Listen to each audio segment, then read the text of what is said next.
Halo sobat semua, jumpa lagi dengan Denbagose Channel. Bagaimana kabar sobat semua? Sebelum kita mulai cerita ini, ayo silakan subscribe, like, komen, share dan nyalakan loncengnya untuk mendapatkan notifikasi terbaru ketika Mimin upload videonya. Dr. Stranger, Bab 108. Siapa kamu? Yamanda Su melihat dan berkata dengan dingin.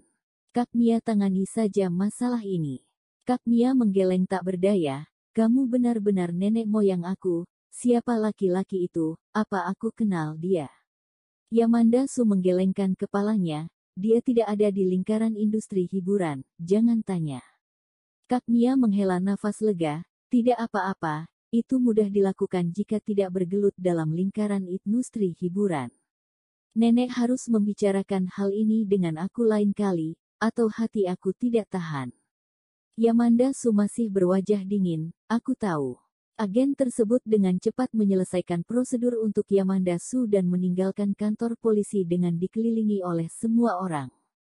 Sesampai di dalam mobil, Yamanda Su mengerutkan kening saat melihat seorang pemuda. Apa yang kamu lakukan di sini? Pemuda bernama Andrea Wang adalah seorang aktor terkenal. Dengan ketampanan dan sikap lembutnya, ia telah menjadi artis yang padat acara dan penggemar wanita yang tak terhitung jumlahnya. Wajah feminin Andrea Wang sangat serius saat ini, dan suaranya sangat rendah. Siapa dia? Beri aku penjelasan. Sebelumnya, demi mempromosikan Andrea Wang, agensi memasangkannya dengan Yamanda Su untuk jangka waktu tertentu, dan keduanya sering bermitra di variety show. Setelah berhubungan beberapa waktu, Andrea Wang benar-benar jatuh cinta pada Yamanda Su dan merasa bahwa ini adalah dewi dalam hidupnya, jadi dia mulai mengejarnya secara pribadi. Tapi Yamanda Su tidak tertarik dengan tipe ini, hanya berinteraksi satu sama lain di variety show, dan hampir tidak berbicara dengannya secara pribadi. Andrea Wang ini benar-benar merasa dirinya hebat.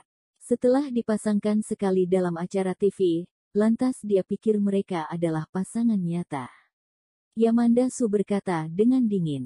Siapa kamu? Jelaskan ke kamu. Keluar.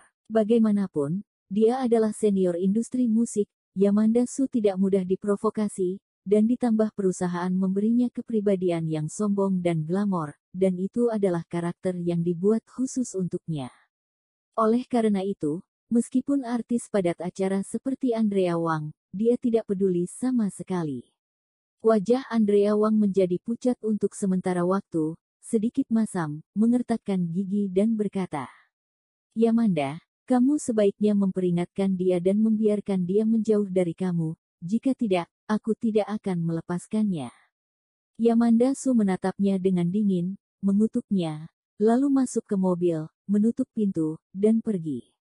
Dalam perjalanan, Kak Mia berkata, Yamanda, orang itu benar-benar tidak ada di lingkaran industri hiburan, kan? Jika ya, dia akan segera ditemukan orang. Yamanda Su berkata, Kak Mia, kita harus mengontrol media dan melarang penyebaran informasinya.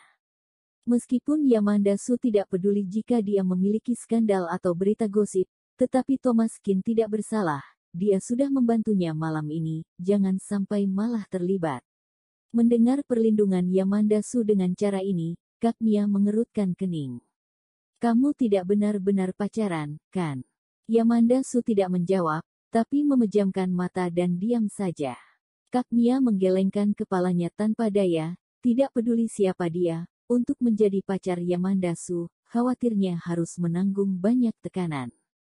Keesokan paginya, Thomas Kin menerima telepon dari bibinya yang kedua, Ernie Tang. Begitu dia bangun. Thomas, bagaimana pencarian pekerjaanmu akhir-akhir ini? Apakah berjalan lancar? Perhatian bibi kedua menghangatkan hati Thomas Kin. Bibi kedua, jangan khawatir tentang pekerjaan. Mendengar apa yang dikatakan Thomas Kin, Ernie Tang tahu dia belum menemukannya. Jika tidak, jika dia mendapat pekerjaan, dia hanya akan mengatakan apa itu, dan tidak perlu menutupinya. Ernie Tang menghela nafas dan berkata, Thomas, tidak mudah mencari pekerjaan di masyarakat sekarang ini. Vivin punya teman yang bilang perusahaan apa yang akan merekrut hari ini, dan aku mendaftar untuk kamu. Dr. Stranger, Bab 109 Suan Company. Thomas Kin kaget, bibi kedua, benar-benar tidak perlu, aku akan mencari pekerjaan. Ernie Tang berkata, kamu masih sungkan dengan bibi kedua. Kemarilah, Vivin sudah berpakaian, jadi jangan menolak. Setelah berbicara, Ernie Tang menutup telepon karena takut Thomas Kin akan terus menolak. Tak berdaya, Thomas Kin harus pergi ke rumah bibi kedua lagi. Setelah menutup telepon, Vivin Lin bertanya, Bu, kamu juga benar-benar ya, dilihat dari sifatnya, dia sudah lama tidak mendapatkan pekerjaan, dia pasti tidak termotivasi. Kamu masih peduli padanya. Ernie Tang memelototi Vivin Lin, omong kosong apa? Itu keponakan aku, bisakah aku tidak peduli? Thomas tidak berdaya sekarang, keluarga kita sekarang dalam kondisi yang lebih baik, bukankah sangat mudah untuk mengatur pekerjaannya? Jika kamu tidak peduli padanya kali ini, maka aku akan membiarkan Thomas bekerja di toko-toko aku. Keluarga Tang juga memberikan banyak properti kepada Ernie Tang, termasuk ke TV, hotel, dan taman bermain, sangat mudah untuk mengatur pekerjaan untuk Thomas Kin. Vivin Lin buru-buru berkata, jangan. Itu semua milik keluarga kita. Kalau kamu membiarkan dia kerja di sana, dia akan mengandalkan kamu sebagai bos, hingga bermalas-malasan. Lalu bukankah keluarga kita yang akan mendapatkan masalah? Oke Bu, teman aku ini dari Suan Company, tahu Suan Company? Anak perusahaan dari perusahaan ayah, sekarang menjadi perusahaan farmasi nomor 1 di kota Donghai, sangat kuat. Saya merekomendasikan dia untuk pergi wawancara. Adapun apakah dia bisa lulus atau tidak, itu tergantung pada kemampuannya sendiri. Ernie Tang mengangguk. Meskipun dia juga memiliki banyak industri di tangannya, Thomas Kin akan sangat nyaman bekerja di sini, tetapi bagaimanapun, Thomas Kin masih muda, orang-orang muda masih harus keluar dan menghasilkan banyak uang, dan Thomas mungkin akan menjadi berbakat di masa depan, untuk mengembalikan ketenaran keluarga Kin saat itu.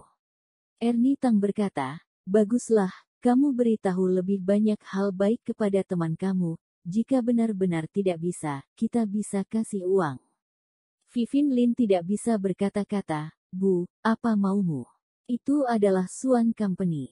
Manajemennya sangat ketat dari atas ke bawah. Perusahaan baru saja didirikan, dan tidak ada yang berani bertingkah. Ngomong-ngomong, kamu harus memberitahu Thomas Kin nanti, jangan mempermalukan aku. Ernie Tang berkata, ya, Kak Thomas kamu tidak sebodoh itu. Segera, Thomas Kin tiba. Melihat dirinya masih berpakaian biasa, Vivin Lin melotot.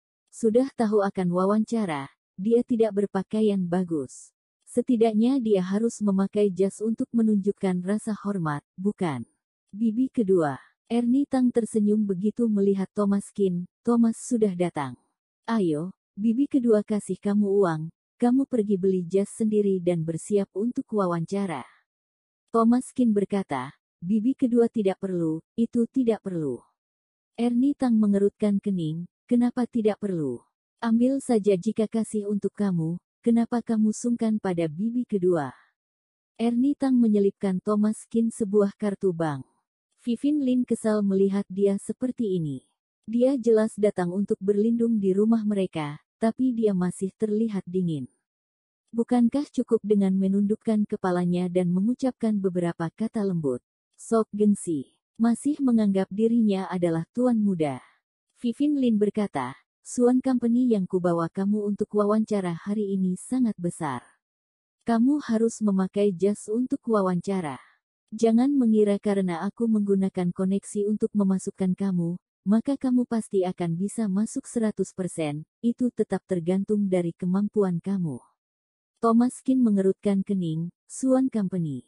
Ya, Suan Company yang baru didirikan oleh keluarga Meng. Suntikan modal awal mencapai 5 miliar yuan. Sekarang keluarga Meng sudah menambah investasi tambahan 10 miliar yuan. Sekarang Suan Company bisa dikatakan perusahaan terbesar di kota Donghai.